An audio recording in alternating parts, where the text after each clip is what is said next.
Hello there guys, welcome back to Younes Talks Football, welcome back to a brand new video. I hope all of you are doing well today as it's your preview for Chelsea versus Tottenham.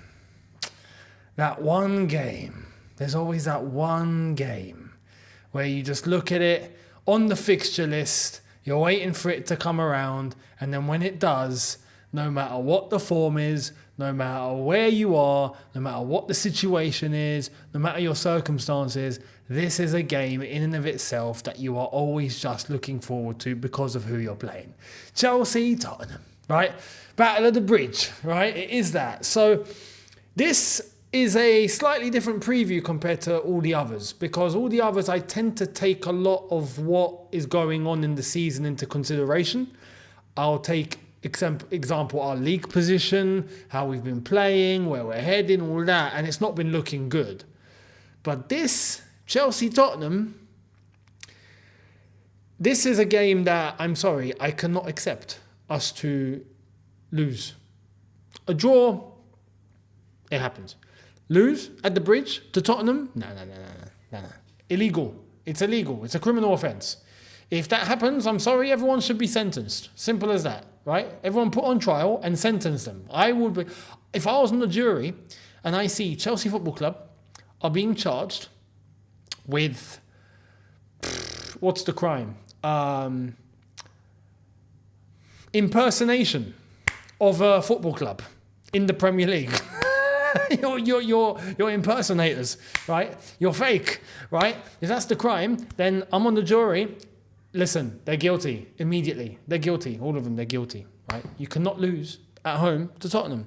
Last time that happened, what was it? I think Dele Alli dunked on us at the Bridge twice. That was a while ago, if I remember correctly. So this is going to be an interesting one, and an interesting one for the context of, now if we're going to talk about the season, for me, the season's done. People are still somehow going to be talking about a European spot and all that. Come on, have a day off. Have a day off. If we look at the league table, right, we just look at the league table and see exactly where we stand right now. We are sitting in 9th, and we are 1 point behind West Ham, which I've got a feeling we will catch, because 1 point behind West Ham with 2 games remaining. So this is going to be the game in hand that we're playing. And then we've got to play one more in order to catch West Ham. But the others, Manchester United and Newcastle, right, who are both on 54 and 53 points, whilst we are on 48. 5 points and 6 points ahead, having played only one game more. It's not in our hands anymore. This is why after the Aston Villa game, even if it's a draw, even if we made a comeback, I'm sorry, but the damage done in the first half stuffed everything that we had, that we wanted in that game. It stuffed it. So anyone's asking for some credit or whatnot, yeah, in the context of the second half and coming back in that manner, yeah, fair enough. But you screwed yourselves in the first half. We done ourselves in the first half. You've got to take it into consideration. Damage is done. It's no longer in our hands. We got to hope United and Newcastle slip, and we got to hope that we don't slip. Now, with this many games remaining, we're on this. This is going to be match day 34. After this, 4 games remaining, and a 6-point gap to 6th. Now, mate, it's done. It's done. You're dreaming. You're dreaming.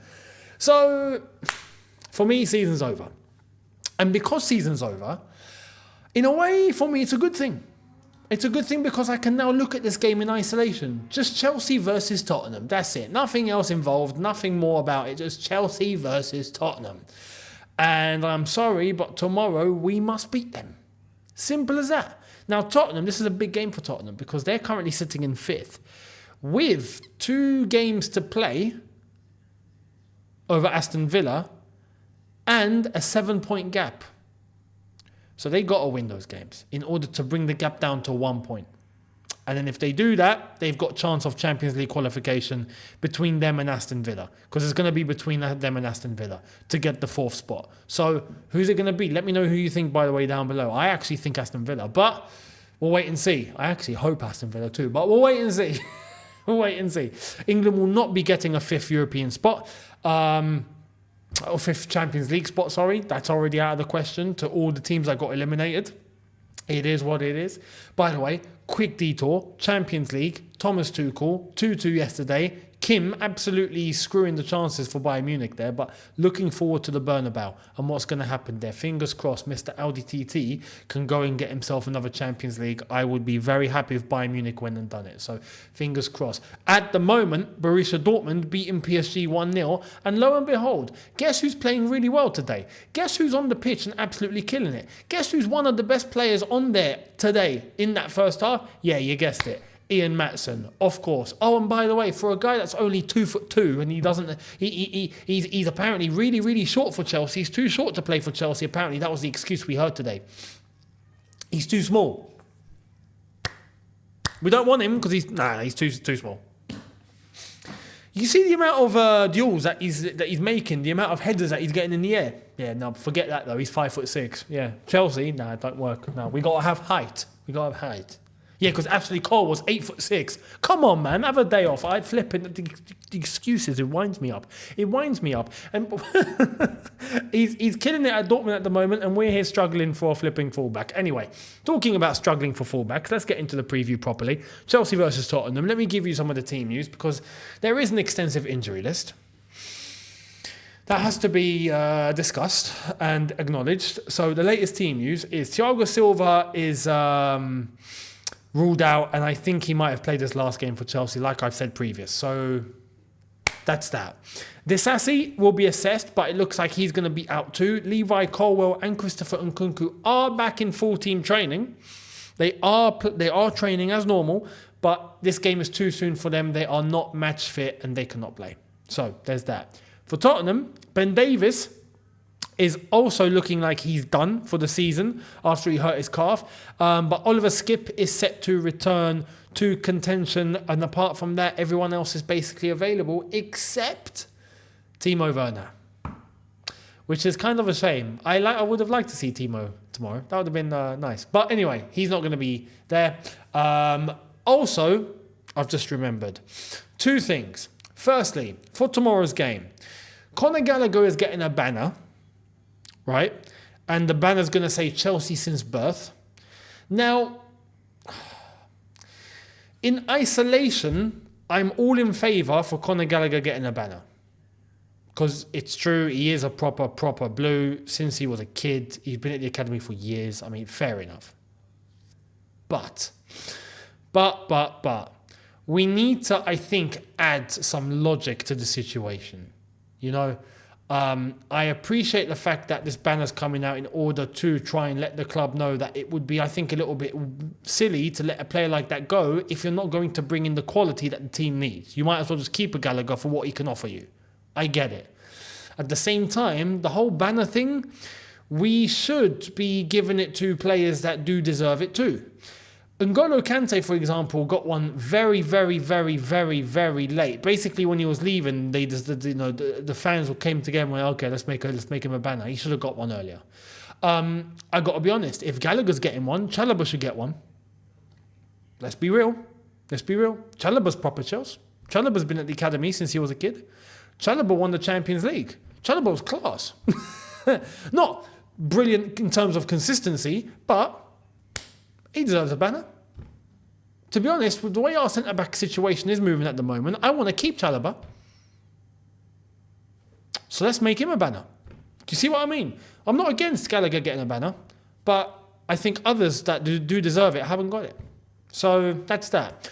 Also, just to let you guys know, and shout out to Tom Everend for making this happen. Big up to you, Tom, if you are watching. He was in touch with the club, and the club have managed to make it happen. Angry Right Man, who unfortunately passed away not too long ago, will be getting a mention in the match day program tomorrow for the game. So if you are at the game, you'll be able to see an entire tribute in the match day program to Angry Right Man, Abradeep Singh. And in terms of, if I'm going to just check this and make sure, apparently he is going to get a mention as well. Abradeep Saha, Angry Right Man, getting a mention at half-time during that game at Stamford Bridge. So It's going to be a nice fitting tribute for someone like Abradeep, Angry Ratman, as we all know him, who is going to be acknowledged by the club, mentioned by the club, and will be given a tribute in the matchday programme and at halftime for everyone to hear. So that's going to be nice. If you are at the game, do record it if you can. Send it this way. Let us know how it's been, and hopefully he gets a good tribute. So that's that. So that's the latest team news. That's the latest news. How would I set up? Let's get into the starting 11, shall we? Because we've got 14 injuries. Not 14 injuries. I saw this earlier on. I was like, no, we've not got 14 injuries. We've got 14 players out for tomorrow, but you do have a few of those that are training again, and they are on the road to recovery now. They've even recovered, or they're not match fit. Levi Colwell, Christopher Nkunku are in full team training. They're just not match fit. Reece James, Robert Sanchez, Raheem Sterling, and Leslie Ugochukwu are in partial team training. They're back on grass, they're back in team training, but they're not just there yet, right? The rest are all undergoing medical assessments. So, Disasi, Thiago Silva, Chukwuemeka, Enzo Fernandez out for the season, Chilwell, Gusto, Fofana, and Lavia, all on rehab programs and medical assessments. So those players are out. So when you take it into consideration, 1, 2, 3, 4, 5, 6, 7, 8 players are technically injured at the moment, injured. The others are training, they're just not there yet. So let's wait and see how it's all going to show up. I do want to say in relation to that, Reece James should not come back this season, please. No risks. He should literally, up until now until the end of the season, keep training. End of the season, have a little break. Then start your work. Pre-season, come all guns blazing, everything firing, and then start the new season at 110%. That would be nice. There's no need to bring him in. The season's done. No need to bring him in. So hopefully that's going to be the case. Without further ado, let's jump into what I would do in terms of the starting 11. So let's get cracking. This is my starting 11. Right. Let's get right into it. I've put it on screen for you guys, and I think it's pretty clear. Now, Pochettino did say in the press conference that it seems like there could be kids getting a chance tomorrow. Now, for me, I think there's room for 1 or 2 tops, right? And we'll run through it. Petrovic in goal. Cucurella's got to play left back. There's no one else. Badiashile and Chalobah have to play centre back. There's no one else. Thiago Silva's injured. Disasi's now injured on the injury list. Fofana's already out. We know this. There's no one else available. It's going to be these two at centre back. Right back, I am saying his name again. Josh Achiempong needs to be selected tomorrow, especially that there is not even a backup to turn to, unless you play Gilchrist. But we don't have to. If you're going to play Gilchrist, stick him at centre-back, where he actually belongs. Because he can play right-back-ish, but he's not a right-back. Josh Achiempong is the academy right-back. Bring him in. Bring him in. If you're screwed, bring him in.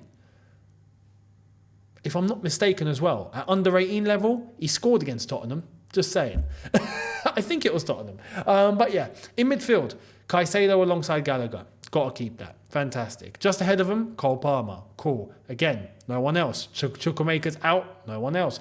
Now, you could play Cole Palmer on the right. But if you do that, who are you playing in the 10? You can't play Gallagher. He's got to play alongside Caicedo. Who are you playing in the 10? There is no one else. So Palmer's got to go into the 10. Now, because of this, I would play... Look, I've said this.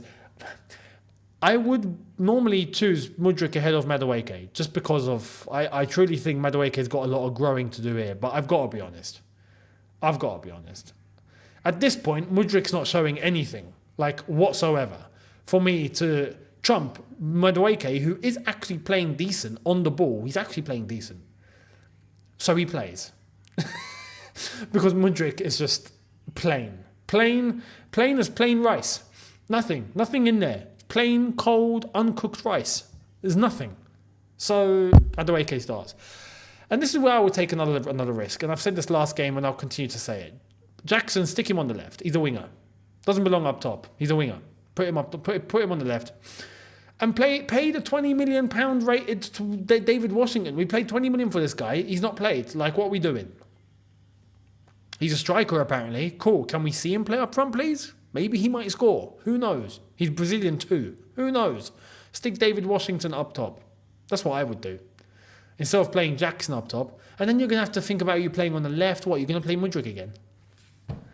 Man's hitting shots out for 6 like we're in a cricket game. Like, what are we doing? You know, this was baseball, it'd be a home run. This is ridiculous. So anyway, this is my starting 11. Let me know what you think down in the comment section below. What would you pick? Who would you pick? How would you set up? Let me know. But that is my starting 11.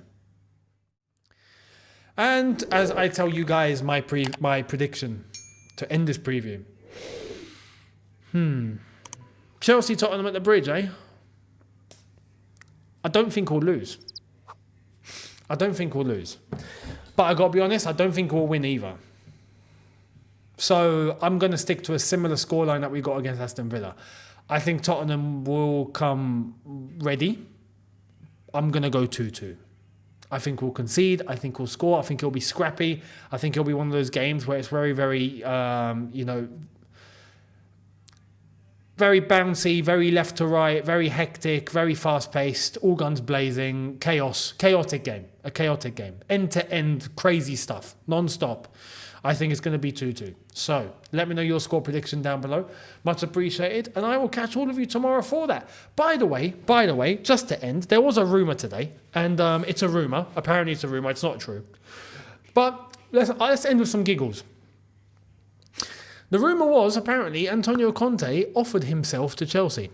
Now, I got to be honest. If that was the case, right? If that was true, it's not true. But if it was true, I got to be real with you guys. This is why I'm going to end it here. I'd take out the popcorn. I would literally sit back, get out the popcorn, and watch. Why? Because Antonio Conte, I think, would put a lot of these young players through pain and suffering that they didn't even know existed. I think he would kill the owners. I think he would light the bridge up in flames. I think it'd be chaos, complete chaos. All the players would fall dead in team training. They'd be finished. I think they would be the most conditioned that they would ever be, but they would probably fall dead in the process. That would be a process I'd like to see. So, yeah, it's not happening though, because he's going to Napoli and apparently it was a fake report. So anyway, let me know your thoughts down below. Much appreciated. And I will catch all of you tomorrow for the watch long. We will watch this game, Chelsea versus Tottenham. Be here tomorrow. Much appreciated. And I will see all of you then. Have a good one, people. See you lot tomorrow. Take care and peace.